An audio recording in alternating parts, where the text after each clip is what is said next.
మధురం మధురం నీ వాక్యం నా త్రోవకు దీపం నీ వాక్యం. యేసు నామంలో మీకు శుభములు సమృద్ధిగా కలుగును గాక. మధురం నీ వాక్యం అనే కార్యక్రమానికి స్వాగతం. ఈరోజు మనం క్రీస్తు రాజు, ప్రభువులకి ప్రభు, రాజులకు రాజు అనే అంశాన్ని ధ్యానించుకుందామండి. మధురం మధురం నీ వాక్యం నా త్రోవకు దీపం నీ వాక్యం. ఎందుకంటే 24 నవంబర్న మనము క్రీస్తురాజు పండుగని కొనియాడాం కదా. అయితే ఈ క్రీస్తు రాజుగా మన హృదయాన్ని పరిపాలించాలన్నమాట. ఈ పండుగతో ఈ దైవార్చన సంవత్సరం అయిపోతుందన్నమాట. అంటే దైవార్చన అంటే దేవుణ్ణి ఆరాధించడం. ఒక సంవత్సరం అంతా ఎలా మనం దేవుణ్ణి ఆరాధిస్తాము. మనకి క్యాలెండర్, చర్చి క్యాలెండర్ ఎప్పుడు అంటే ఆగమన కాలం మొదటి ఆదివారం నుంచి మనకి న్యూ ఇయర్ అండి. మొదటి ఆదివారం చర్చి క్యాలెండర్ ప్రారంభమవుతుంది. క్రీస్తు రాజు పండుగతో చర్చి క్యాలెండర్ ముగుస్తుందన్నమాట. ఎందుకు క్రీస్తు రాజు పండుగతో ముగుస్తుంది? నేను ఆత్మీయ గురువు గారిని అడిగానండి, ఏంటి అసలు ఈ దైవార్చన క్యాలెండర్ అంటే. ఎందుకంటే ఆగమన కాలం మొదటి ఆదివారము చర్చిలో మా ఫాదరు వాక్యం బోధిస్తూ హ్యాపీ న్యూ ఇయర్ అని చెప్పారనమాట. సో అప్పుడు నాకు మొదటిసారి డౌట్ వచ్చి నేను మా ఫాదర్ని అడిగాను మాస్ అయిపోయిన తర్వాత. సో నాకు అంతా వివరించి మళ్ళీ నీకు పంపిస్తామ్మా క్యాలెండర్ అని పంపిస్తే అప్పుడు నేను ఇంకా క్యాలెండర్ని మళ్ళా టీవీలో చెప్పానమాట. నేను తెలుసుకుంది అందరూ తెలుసుకోవాలి అని నాకు అభిలాష అండి. దేవుడు ఆ బర్డెన్ నాలో పెట్టారనమాట. మరి ఎందుకు ఇది చివర క్రీస్తు రాజు పండుగ ఎందుకు చివర అంటే, ఈ సంవత్సరం అంతా మనం దేవుణ్ణి ఆరాధిస్తున్నాం. దైవ ఆరాధన సంవత్సరం అన్నమాట. ఆగమన కాలం మొదటి ఆదివారం నుంచి సంవత్సరం అంతా ఇప్పుడు క్రీస్తురాజు పండుగతో అయిపోతుంది. ఈ సంవత్సరం అంతా మనం విన్న వాక్యాన్ని హృదయంలో దాచుకొని మనసులో ధ్యానించి పాటిస్తే సంవత్సర చివరికి వచ్చేసరికి యేసు రాజు మన హృదయాన్ని పరిపాలిస్తాడనమాట. రాజు ఏం చేస్తాడండి? శాసనాలు చేస్తాడు కదా. యేసు రాజు పరలోకం నుంచి వచ్చి మనకి పరలోక తండ్రి బిడ్డలకు శాసనాలను ఇస్తాడు. మీరు ఈ విధంగా జీవించాలి, అష్టభాగ్యాలు మత్తయి 5 నుంచి అన్నమాట. దీని ఆత్మలు ధన్యులు, దేవరాజ్యం వారిది. శోకార్తులు ధన్యులు, వారు ఓదార్పబడుదురు. వినమ్రులు ధన్యులు, వారు భూమికి వారసులగుదురు. నీతి నిమిత్తం ఆకలి దప్పులు గలవారు ధన్యులు, వారు సంతృప్తి పరపబడుదురు. దయామయులు ధన్యులు, వారు దయను పొందెదరు. హృదయశుద్ధి గలవారు ధన్యులు, వారు దేవుని దర్శింతురు. శాంతి స్థాపకులు ధన్యులు, వారు దేవుని కుమారులను పిలువబడతారు. ధర్మార్థము హింసితులు ధన్యులు, దేవరాజ్యము వారిది. ప్రజలు మిమ్మల్ని నిందించినప్పుడు, అవమానించినప్పుడు మీరు ధన్యులు, మీకు పరలోకంలో గొప్ప బహుమతి ఉంది. మీరు భూమికి ఉప్పుగా ఉన్నారు, లోకానికి వెలుగుగా ఉన్నారు అని చెప్తున్నారనమాట. మీరు ఈ లోకాన్ని ప్రేమించొద్దు. మత్తయి 5 నుంచి 7 వరకు అండి యేసుప్రభు యొక్క మొదటి ప్రసంగం అన్నమాట. సంవత్సరం అంతా ఏది విన్నారో అదంతా మీ హృదయాల్లో రాయబడాలి, మనందరి హృదయాల్లో. అప్పుడు ఆ వాక్యాన్ని మనం పాటించాలన్నమాట. అప్పుడు మన హృదయంలో ఉండేది, మన హృదయ రాజు ఎవరంటే యేసు రాజు అన్నమాట.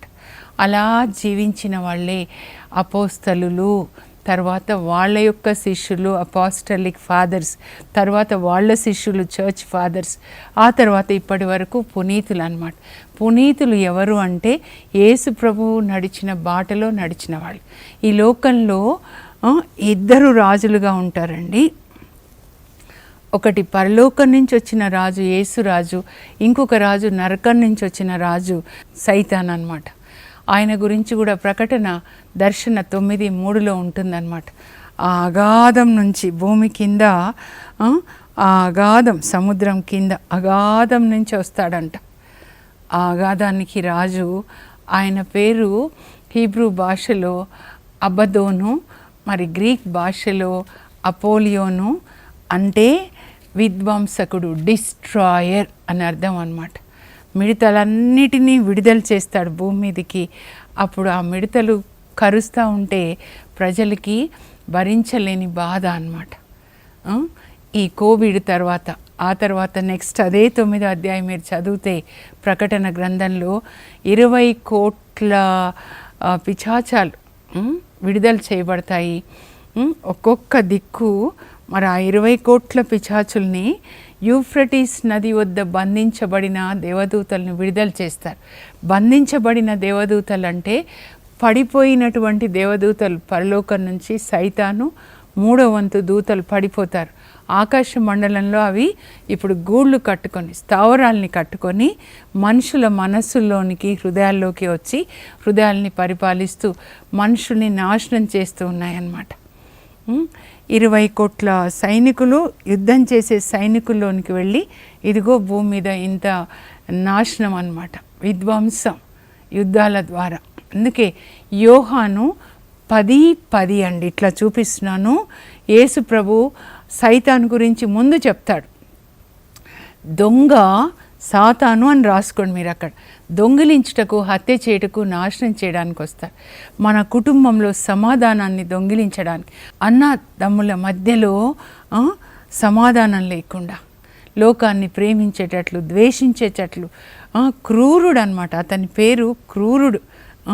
దొంగిలించడానికి, మన ఆత్మల్ని హత్య చేయడానికి, భయంకరమైనటువంటి పసిపిల్లలు కూడా ఎట్లా అంటే వాళ్ళు చూసే ఆ కార్టూన్స్ అన్ని డెవిల్సేనండి. నేను ఒక ఇంటికి వెళ్తే చూశాను, అక్కడ అన్ని డెవిల్సే. లేకపోతే ఇంకా డిషుమ్ అన్నమాట, గన్స్తో చంపడం, వయలెన్స్, ఈ రాక్ మ్యూజిక్, యవనస్తులు, వీటి ద్వారా ఆత్మని నాశనం చేస్తున్నాడు అన్నమాట. అందుకే యేసుప్రభు అంటారు, కళేబరం ఉన్న చోట రాబందులు చేరుతాయి. ఆత్మని డిస్ట్రాయ్ చేసి రాక్ మ్యూజిక్ ద్వారా అప్పుడు వాడొచ్చి ఆ చనిపోయిన ఆత్మలో వాడు నివసిస్తాడనమాట. అతని పేరు డిస్ట్రాయర్. దొంగిలించడానికి, హత్య చేయడానికి, నాశనం చేయడానికి వస్తాడు. నాశనం అంటే ఆత్మని నరకంలో వేసి కాల్చేస్తాడనమాట. అదే సైతాన్ యొక్క పనిని చెప్తాడు యేసుప్రభు. కానీ తన పని ఏంటంటే యేసుప్రభు, నేను జీవంనిచ్చుటకు, దాన్ని సమృద్ధిగా ఇచ్చుటకు వచ్చినాను. నేను మీతో చెప్పిన మాటలు ఆత్మయు జీవంనైనాయి. 1 సంవత్సరం అంతా దేవుని వాక్యాన్ని వింటే అదంతా మీ హృదయంలో రాయబడి ఆ వాక్యాల ప్రకారం మనము జీవిస్తే ఆ పరలోక రాజు, యేసు రాజు మన హృదయంలో రాజుగా ఉండి పరిపాలిస్తాడండి. ఒక్కరోజు పండగ చేసుకొని అయిపోయింది అని కాదు. చర్చిలో ఒకలాగా, ఇంటికి రాగానే సైతాన్ రాజుగా ఉండడము, చర్చిలోనేమో ఒక రకమైన జీవితము, అలా కాదండి. బైబిల్ గ్రంథాన్ని మూసివేయడానికి మనకి ఇవ్వలేదండి. అన్ని భాషల్లో ట్రాన్స్లేట్ చేసి అందరూ దీన్ని చదవాలి, పఠించాలి, పాటించాలి, ప్రకటించాలి. దర్శన గ్రంథం ప్రకటన 1:3లో దేవుడు యేసుప్రభుకి చెప్తారు. యేసుప్రభు దూత ద్వారా యోహాన్కి చెప్తారు, రాస్తారు. ఈ గ్రంథంలోని ప్రవచనములు అనతి కాలంలో జరగబోతున్నాయి కనుక ఈ గ్రంథంను పఠించువారు ధన్యులు, ఈ గ్రంథంలో చెప్పినవి పాటించువారు ధన్యులు, వాటిని ప్రకటించే వాళ్ళు ఇంకా ధన్యులు. 30 అంతలు, 60 అంతలు, 100 అంతలు ఆశీర్వాదాలు అన్నమాట. ఈ చర్చి చేసే ప్రతి పని ఏంటంటే దివ్యవాణి కూడా మనందరినీ పరలోకానికి నడిపించాలండి. మన ఆత్మలో జీవించాలి. గలతీ 5 మీరు చదివితే 16 నుంచి 19 వరకు పౌలు చెప్తాడు, మీలో అపవిత్రత, జారత్వము, అసూయ, విందులు, వినోదాలు, త్రాగుడు ఇవన్నీ ఉండకూడదు. ఇలాంటి పనులు చేసేవాళ్ళు పరలోకానికి రారు. ప్రకటన 21:8లో కూడా 8 రకాల మనుషులు పరలోకానికి రారు అని ఉంటుంది. 1 కొరింథీ 6:9, 10లో కూడా త్రాగుబోతులు, విగ్రహారాధకులు, ధనాశ, వీళ్ళు రారు. కొలొస్సీ 3:5లో కూడా ఉంటుందన్నమాట. ధనాశ విగ్రహారాధనకు మరో పేరు. పాత నిబంధనలో చేత్తో మలచినవి ఆరాధించేవారు శాపగ్రస్తులు. కానీ నూతన నిబంధనలో అంతరాత్మలో ఉన్నటువంటి ఆ పిశాచులు, అవే విగ్రహాలు, ధనాశ, లోక ఆశలు అన్నమాట. మీ ధనము పరలోకంలో కూడబెట్టుకోనండి. ఎందుకంటే ఈ భూమి ఉండదండి. మీరు మొత్తం చదవండి ప్రకటన గ్రంథంలో 21వ అధ్యాయంకి మీరు వచ్చినట్లయితే ఈ భూమి గతించిపోతుంది, ఆకాశం గతించిపోతుంది. మరి యేసు ప్రభు కొత్త భూమిని సృజించి ఆయన 1000 సంవత్సరాల పాలన చేస్తాడండి. ఆ పాలన ఎలా ఉంటుందంటే యెషయా గ్రంథం 65:17 అందరూ ప్రేమగా ఉంటారు, అనారోగ్యం ఉండదు, ద్వేషం ఉండదు, అందరూ కూడా ప్రేమ కలిగి జీవిస్తారు యేసు ప్రభు పాలనలో. మనం దాని కొరకు వేచి ఉండాలి. అయితే ఆదివారం క్రీస్తురాజు పండుగ రోజున పట్టణాలు ఏంటి అనంటే దానియేలు గ్రంథం 7వ అధ్యాయం అండి, 13, 14, తర్వాత కీర్తన 93, ఆ తర్వాత ప్రకటన గ్రంథంలో 1:5-8. వీటితో పాటు కొంచెం ఇంకా మనం కొద్దిగా ధ్యానించుకుందాము. ఒకరోజు పండుగ చేసుకొని వెళ్ళిపోయేది కాదండి. యేసు ప్రభు మన హృదయ రాజుగా ఉండాలి. అప్పుడు మా గ్రూప్లో నేను అడిగాను, ఈవినింగ్ 7:30 to 8:30 మాకు గ్రూప్లో బైబిల్ స్టడీ ఉంటుంది. రాజు ఏం చేస్తాడు చెప్పండి అమ్మా అని. వెంటనే ఒక సిస్టర్ చెప్పారు, న్యాయంగా పరిపాలిస్తాడు. ఇంకొకరు ఏం చెప్పారంటే రాజు శాసనాలు చేస్తాడు, రాజు ప్రజల్ని పోషిస్తాడు, శత్రువు నుంచి కాపాడుతాడనమాట. మనల్ని కూడా సైతాను యొక్క బానిసత్వం నుంచి కాపాడి యేసు ప్రభు మనల్ని వివాహం చేసుకుంటాడనమాట. అందుకే 45వ కీర్తన మీరు చదువుకోండి, 1-11 వరకు. అసలు కీర్తనలన్నీ ఒకసారి చదవండి. ఇంకా ఇప్పుడు ఆగమన కాలం అంటే యేసుక్రీస్తు మన హృదయంలో జన్మించడానికి హృదయంలో ఉన్న చెత్తంతా తీసేయాలి. పశువుల పాకని శుద్ధి చేసినట్లుగా మన హృదయంలోంచి ధనాశ, తిండి, త్రాగుడు, ముందు షాపింగ్ స్పిరిట్ నుంచి బయటపడాలి. షాపింగ్ స్పిరిట్, ఈటింగ్ స్పిరిట్, ఇవన్నీ దయ్యపు శక్తులు అన్నమాట. ఏమి తినేదమా, ఏమి త్రాగేదమా, ఏమి ధరించేదమా అని మీ జీవితాన్ని గురించి మీరు చింతించకండి. మత్తయి 6:25-33లో మీరు దేవుని రాజ్యాన్ని, ఆయన నీతిని వెదకండి. యేసు ప్రభు నీతిని గురించి బోధించాడు, ప్రేమ గురించి బోధించాడు, ఆయన క్షమాపణ గురించి బోధించాడండి. అయితే యేసు ప్రభు పుట్టినప్పుడు 3 జ్ఞానులు వస్తారు యెరూషలేంకి. హెరోదు రాజుని అడుగుతారు. మత్తయి 2 అన్నమాట. మత్తయి 2లో 2వ వచనం, 2:2 అట్లా గుర్తుపెట్టుకొని రాయండి. నేను కూడా రాసుకొని వచ్చాను కొన్ని చదవడానికి. యూదుల రాజుగా పుట్టిన శిశువు ఎక్కడ? ఆయన నక్షత్రమును తూర్పు దిక్కున చూచి మేము ఆరాధింపవచ్చితిమి. ఎవరండి? రాజుగా పుట్టాడనమాట. యేసు ప్రభు రాజుగా పుట్టాడు. తర్వాత వాళ్ళు యేసు ప్రభుని వాళ్ళు కనుగొంటారనమాట ఒక గృహంలో, మత్తయి 2:11. అప్పుడు వాళ్ళు ఆ గృహంన ప్రవేశించి తల్లి మరియమ్మతో ఉన్న బిడ్డను చూచి సాష్టాంగపడి ఆరాధించారు. ఆరాధన అంటే వాక్యం ప్రకారం జీవించడం అన్నమాట. అబ్రాహాంకి దేవుడు చెప్తారు, నీ కుమారుణ్ణి మోరియా కొండ మీద నాకు బలిగా ఇవ్వు అంటే, అప్పుడు ఆయన మోరియా కొండ దగ్గర వచ్చి కింద పని వాళ్ళు ఉంటారు ఇద్దరు, వాళ్ళతో చెప్తారు మీరిద్దరు ఇక్కడ ఉండండి, నేను పసివాడు వెళ్ళి దేవుని ఆరాధించి వస్తాం అంటే, దేవుడు చెప్పాడు నీ కొడుకుని బలిగా ఇవ్వమని. సో అది చేయడానికి అన్నమాట.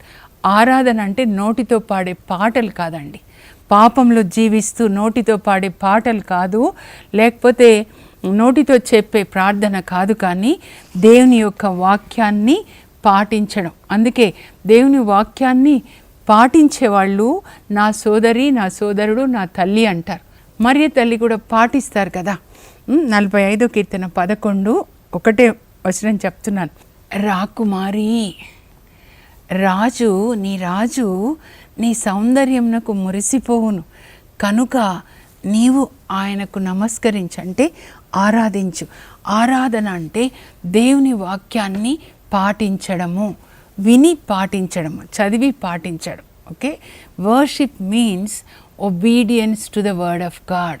అది రాసుకునండి. ఈ ఒక్క వాక్యం మీ జీవితాన్ని మార్చాలి. నన్ను మార్చింది కూడా ఇది ఒక్క వాక్యమేనండి. రాజు నీ సౌందర్యానికి మురిసిపోతాడు. ఈ యేసురాజు బాహ్య సౌందర్యం కాదండి, దానికి కాదు మురిసిపోయేది. ఈ బాహ్య సౌందర్యము సైతాన్ రాజ్యంలో సైతాన్కి సంబంధించిన వాళ్ళు మురిసిపోతారనమాట. External beauty attracts devils, but God's కింగ్డమ్లో ఇంటర్నల్ బ్యూటీ అట్రాక్ట్స్ గాడ్. అలాంటి హృదయం. మీ సౌందర్యము సౌమ్యమును సాధువును అగు అక్షయ ఆత్మ సౌందర్యంగా ఉండాలి. 1 పేతురు 3వ అధ్యాయంలో 4వ వచనంలో పేతురు చెప్తున్నాడు స్త్రీలకి, ఇలా బాహ్యంగా అన్నీ అలంకరించుకోవడం కాదు, మీ సౌందర్యము ఆంతరంగిక ఆత్మ సౌందర్యమై ఉండాలి. అక్కడ యేసుక్రీస్తు మీ హృదయం అనే ఉద్యానవనంలో నివసించాలి. నా ప్రేయసి, నా వధువా, నా సుందరి, నీ హృదయము అన్యులు ప్రవేశించజాలని సొంత ఉద్యానం. ఈ హృదయము ఆయన కొరకేనండి. అలా సమర్పిస్తారనమాట పునీతులు, అపోస్తులు, అమ్మాయిలు కూడా.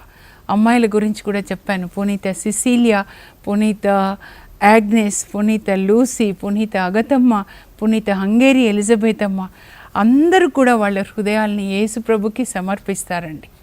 అంతోని వారు ప్రొద్దున లేచినప్పుడు ప్రభు జ్ఞాపకం చేశారు. చిన్నగా పసివాడిగా ఉన్నప్పుడు ఒక భిక్షగాడు వస్తే, భవతి భిక్షాందేహి అంటే చేతి నిండా తీసుకొని వెళ్తాడంటండి, గోధుమలు బియ్యం ఇవ్వడానికి అనమాట.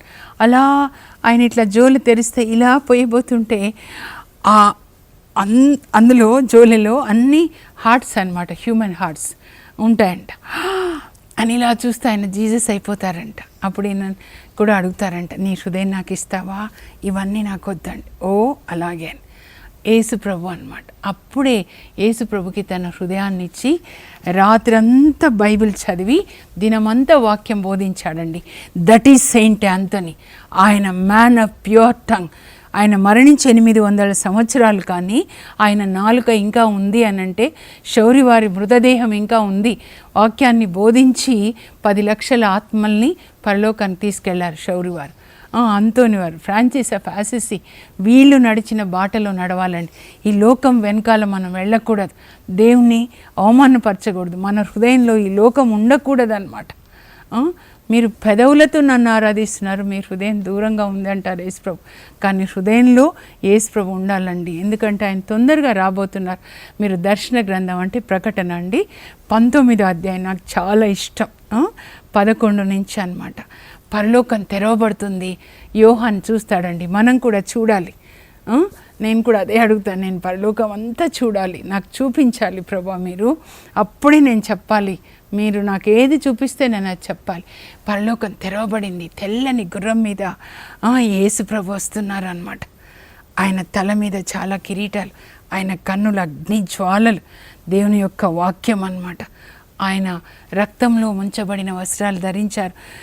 దేవుని వాక్కు అనే నామంలో ఆయన పిలువబడుతున్నారు. ఆయన వెనకాల పరలోక సైన్యం వస్తూ ఉంటుందండి. మీరు ఆ పిక్చర్లో చూడండి. ఎవరా పరలోక సైన్యం అంటే అపోస్తులు, పౌలు, పునీతులు అన్నమాట.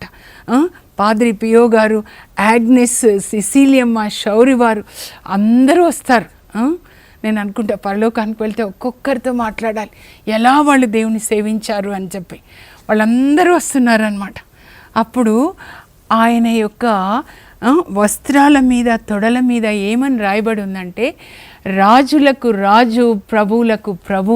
ఆయన పరలోకం నుంచి వస్తున్నాడండి.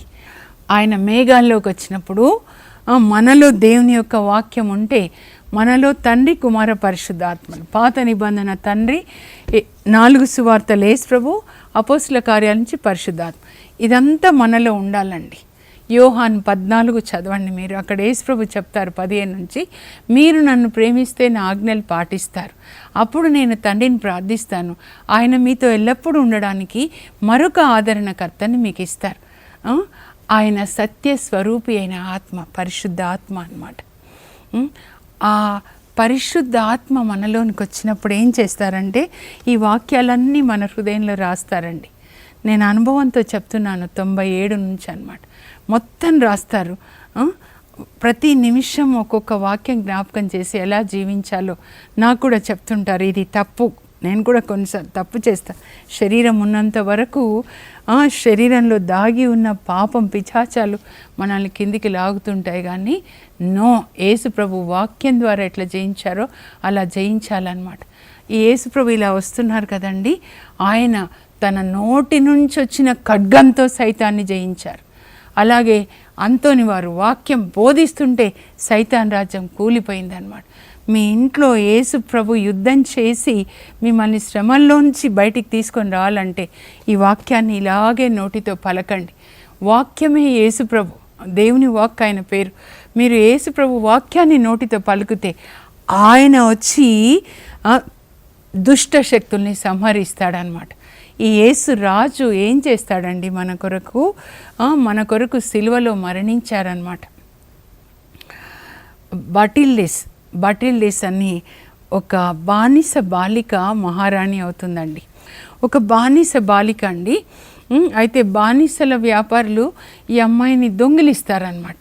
బ్రిటిష్లో జన్మిస్తుంది. వాళ్ళు మంచి క్రైస్తవులు, అమ్మ నాన్న ముద్దుగా పెంచుకుంటారు, బంగారంలాగా ఉంటుందంట. మరియ తల్లిని ఎట్లా సృజించారో, ముగ్ధమోహన సుందరాంగి అన్నమాట. దొంగిలించి వాళ్ళు ఆ బానిసల వ్యాపారులు ఈ అమ్మాయిని పెద్ద ధరకు అమ్ముతారంట ఫ్రాన్స్లో. అప్పుడు ఆ రాజు దగ్గర ప్యాలెస్ మేనేజర్ ఈ అమ్మాయిని కొంటాడంట చాలా డబ్బులు ఇచ్చి.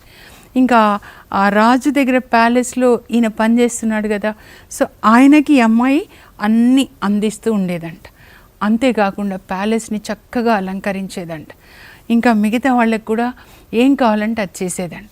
అలా 16-17 సంవత్సరాల వయసు వచ్చేసరికి ఆ రాజు చూస్తాడనమాట. ఆ ఫ్రాన్స్ రాజు సెకండ్ క్లోవిస్ అనమాట, రెండవ క్లోవిస్ రాజు. ఈ అమ్మాయి అందానికి ముగ్ధుడై, అందానికే కాదండి మోకరించి ప్రార్థించేదంట దానియేలులాగా. అప్పుడు ఆ ప్రార్థనా జీవితం, పరిశుద్ధ ఆత్మ ఉన్నవాళ్ళు ఆ ముఖంలో వెలుగు కనబడుతుందండి. ఆ అమ్మాయి యొక్క పరిశుద్ధమైన ప్రవర్తనకి ఆకర్షితుడై ముందు తన మేనేజర్ దగ్గర నుంచి ఆ అమ్మాయిని కొనుక్కోవాలి, బానిసత్వం నుంచి విడిపించబడాలి కదా. కనుక చాలా డబ్బు ఇచ్చి తన మేనేజర్కి ఆ అమ్మాయిని బానిసత్వం నుంచి విడిపించి అప్పుడు ఆ అమ్మాయిని పెళ్లి చేసుకుంటాడంట. యేసు ప్రభు కూడా సైతాను బానిసత్వం నుంచి మనల్ని విడిపించి మనల్ని పెళ్లి చేసుకున్నాడండి. క్రిస్టియానిటీ అనేది ఒక రిలీజన్ కాదండి, యేసు ప్రభుతో పెళ్ళి అన్నమాట. యెషయా 54:5లో నిన్ను సృజించిన వాడు నీకు భర్తయ్యగును, సర్వశక్తిమంతుడైన దేవుడని అతనికి పేరు. 45వ కీర్తన 11లో రాకుమారి, రాజు నీ ఆంతరంగిక సౌందర్యానికి మురిసిపోతాడు, కనుక నీ రాజుకు నువ్వు విధేయత కలిగి ఉండు.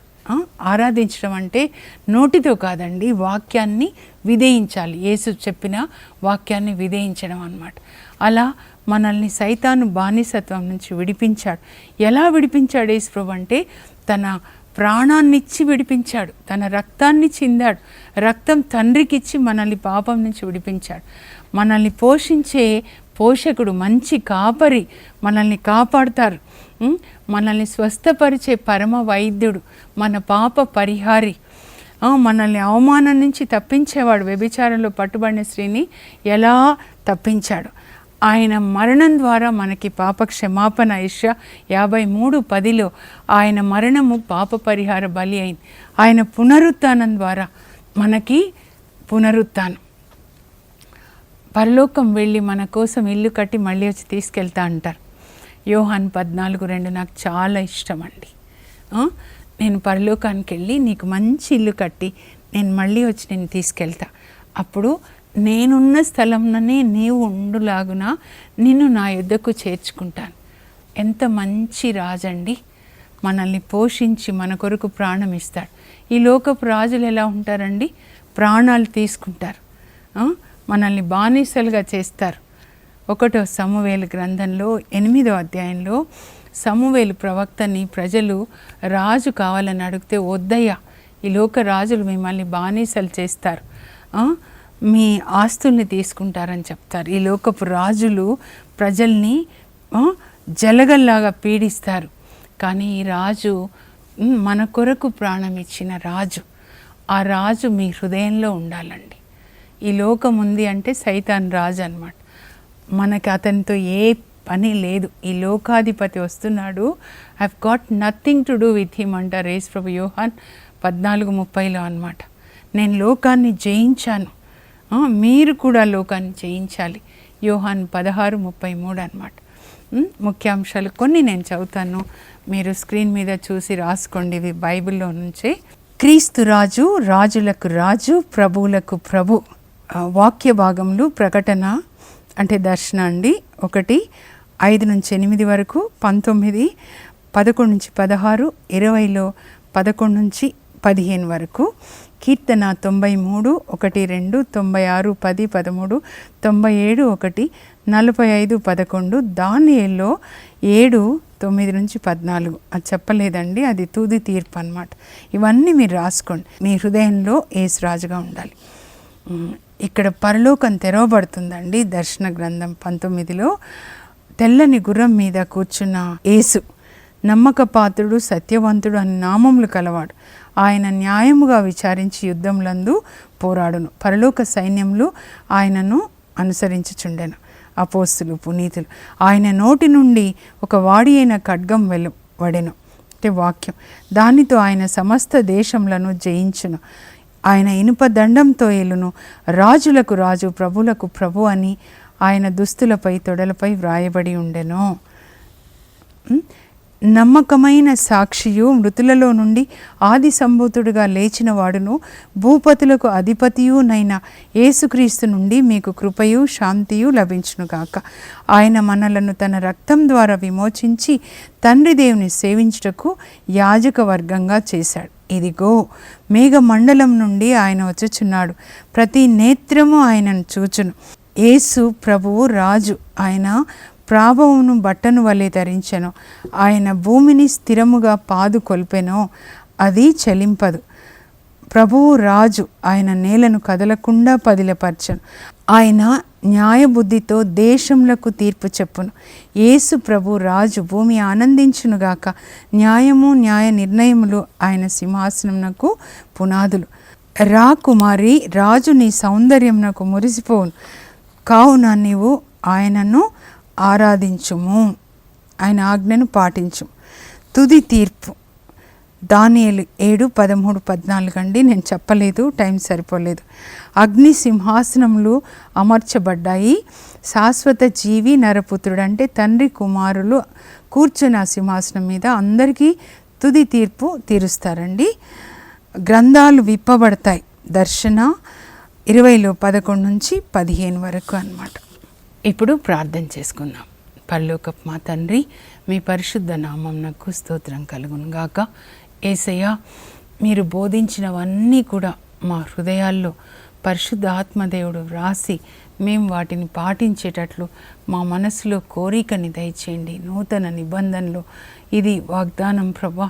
ఇర్మియా 31:33లో చెప్పారు, నేను నా చట్టములను మీ మనసులో ఉంచి వాటిని మీ హృదయంలోపై లిఖిస్తాను, మీరు వాటిని పాటించేలాగా చేస్తాను అని చెప్పారు. అలాంటి కృప మాకు దయచేయండి. ఒక్కరోజు కాదు ప్రభా, ఈ లోకంలో పరలోకానికి మేము వచ్చే వరకు మా హృదయంలో మీ శాసనాలు లిఖించబడి మీరు రాజుగా మమ్మల్ని పరిపాలించండి. ప్రతి ఒక్క హృదయంలో రాజుగా, ప్రతి ఇంట్లో రాజుగా ప్రభా, ప్రతి దేశానికి మీరు రాజుగా పరిపాలించాలి. ఆ కృపని మాకు దయచేయండి. మేము మీ శాసనాల్ని పాటించాలి ప్రభా. మీ రాజ్యాన్ని స్థాపించి సైతాన్ రాజ్యాన్ని కూలద్రోయడానికి మా అందరికీ పరిశుద్ధాత్మని దయచేయండి. యేసు నామంలో అడుగుచున్నాం తండ్రి, ఆమెన్. ఇప్పుడు క్రిస్మస్ పండుగ రాబోతుంది కనుక లూకా సువార్తని మీరు చదివి దాన్ని ధ్యానించి పాటించండి. యేసు ప్రభు మీ హృదయంలో, మీ కుటుంబంలో, మీ ఊరిలో జన్మించునుగాక.